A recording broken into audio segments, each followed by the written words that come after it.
I always knew how to do hair, but I didn't think to do it like full time. So that night when I just was crying to God about it, he told me to use your hands.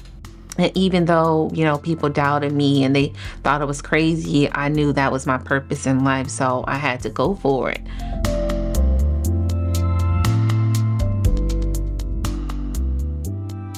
Hi, I'm Carter Brown, and we are here with Racheal Sims, who has some awesome stories to share about how God has been working in and through her, and in your work as well. So thanks for coming. Thanks for having me. You're welcome. So tell me about school and what happened around middle school.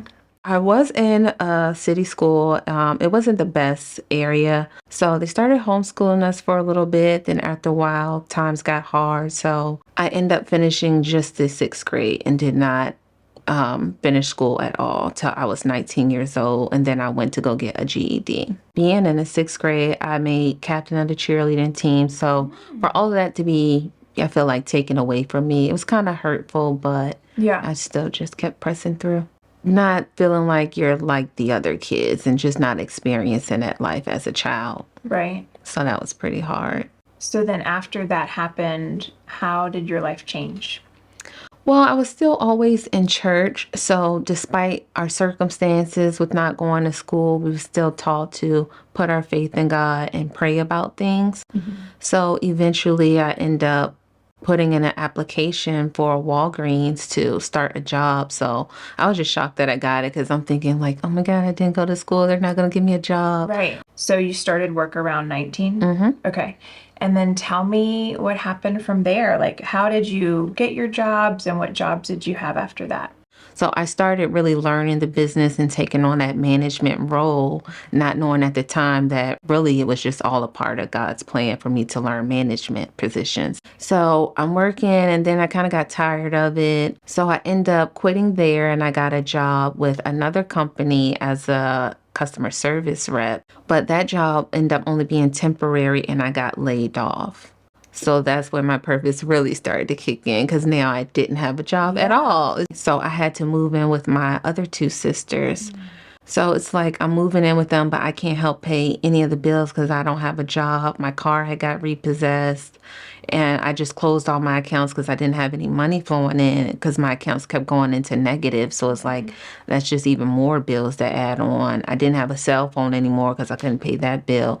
So I kind of felt like everything was just stripped away from me. So one night I was just crying and I'm just like, God, what do I do? Because you know what I'm going through right now. And I just feel like I'm in this very tough position. My family is like, what's going on? I can't pay any bills or anything. Like, what do I do? So that night when I just was crying to God about it, he told me to use your hands. So I do have a lot of sisters. So we always did each other's hair and stuff. So I always knew how to do hair, but I didn't think to do it like full time. So I was like, okay, well, I'm going to put an ad on Craigslist for $40 weaves and see what happens. So I put that ad out there and the next day people were actually contacting my phone like crazy. And I was scared because it's like, these are strangers.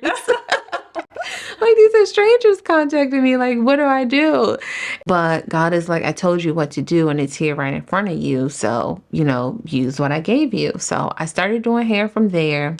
It was crazy, but I was just finally getting income in and that just made me happy because it's like now I'm building myself back up.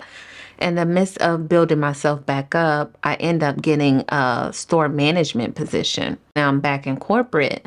So I was thinking hair was just a temporary thing, but the calls just did not stop coming. So now I'm a store manager. I'm managing a team and my calls was just getting so much that I was like, well, I don't really want to turn down this money. And then I do enjoy doing hair. So then I'm like, okay, well, I'm getting a lot of clients from this. I need to take this more serious.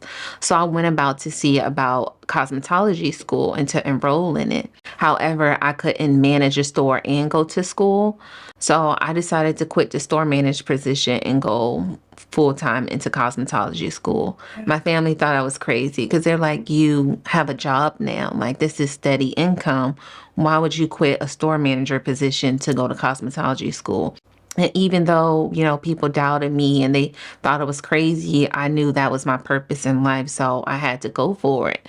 So I quit the job. I went up to my district manager who was actually at the store at the time. And I was like, I'm going to have to put in my 2 weeks because I need to go to cosmetology school and do hair. And she was like, what? Are you crazy?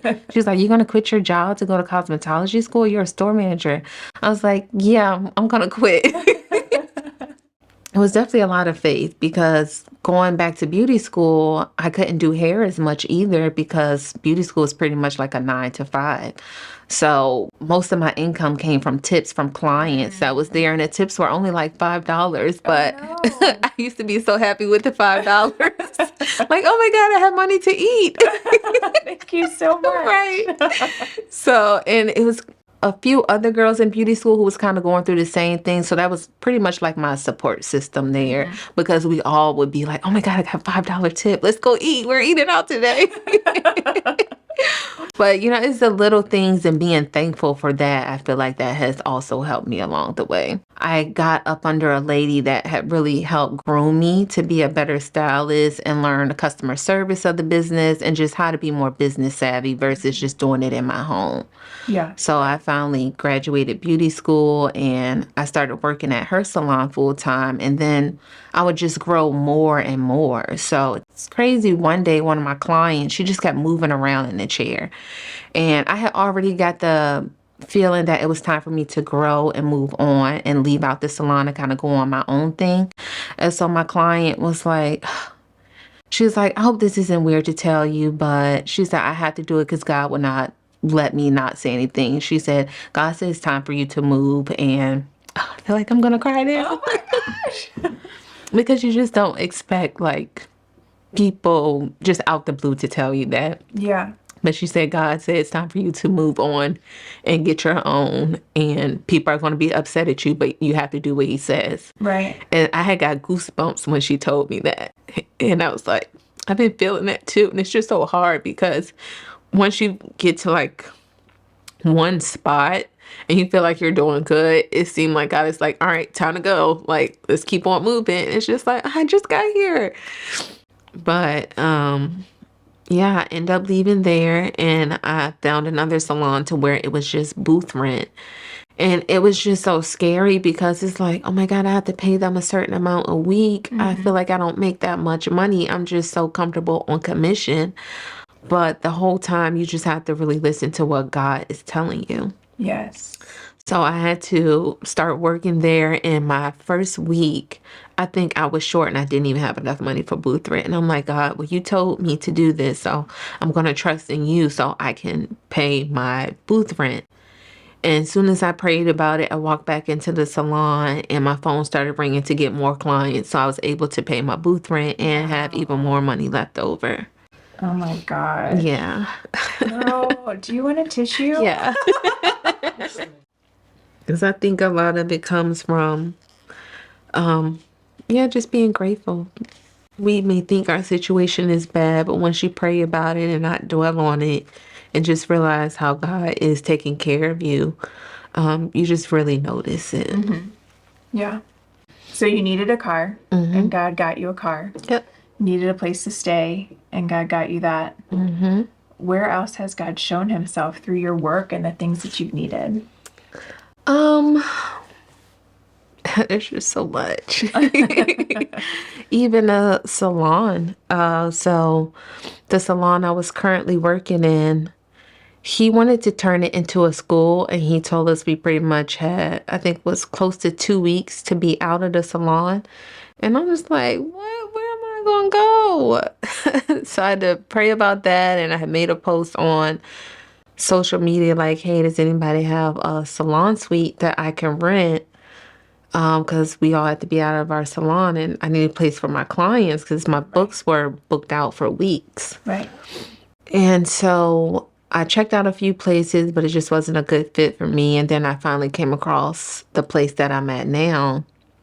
And that owner believes in God. So just sitting down talking with her, and I can now see why I'm there under her because she's just such a great mentor as well. So God, and she told me the first thing I need to do is put God first in my business. And nobody has really ever told me that in this industry. So that's been a huge help, and God has came through me for me with that too. Oh, tell me what happens at your wash station. Because a lot of my clients want hair growth. They know I'm a Christian, and I said it on my Instagram. I pray over my clients' hair because a lot of them may struggle with like low self-esteem because of their hair, or their hair just won't grow and they really want someone to trust. So I pray over my clients' hair when they're at the shampoo bowl for growth, and that they would just really love their hair. I just got goosebumps because I remember when you said God said use your hands. And I'm thinking, is that a way that he wants you to use your hands? Definitely, because I feel like when I'm like shampooing their hair like that, like I'm praying over it because I really want those hair follicles to really come up and just grow some more. So, and my clients love that. I bet they do. Yeah. Because everybody's like, oh, Racheal got those growing fingers. I said, that's because I be praying over y'all here. My walls hear so many different stories in my room. You really can be like a therapist for some people too, I feel like. And I'm glad that these people feel comfortable and safe enough to talk to me about it, and knowing that they can leave out with ease. In my suite, there's a lot of peace there, and they can tell that I have a relationship with Christ.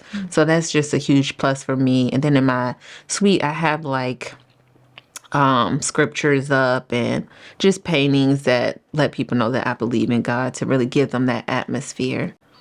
That's great. And then they automatically feel comfortable. I bet. Yeah, they definitely feel comfortable. So I know you're a woman that hears God's voice. What have you been hearing recently?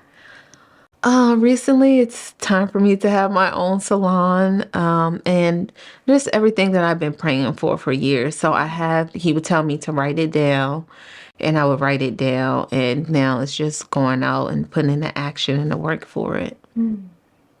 That's huge. Yeah. You've been working a long time for that. I have, and I would say each time, like, even though I know God answers my prayers, I can't say it's always been easy to just jump out there on faith, because I still get scared sometimes, even though throughout my whole journey I've done it. And each time I've done it, it's like God would tell me, like, see, you have to trust me. So it's definitely a trust thing. But as I build my relationship with him, like I wake up every morning to really pray and spend time with God before I start my day, I can trust him more. So if like people are lacking with trust, it's because you really have to build your relationship with God and talk to him. Right. Thank you so much for coming and sharing your story with us. Thanks for having me. You're welcome. I know it'll be really helpful for a lot of people that are listening to it.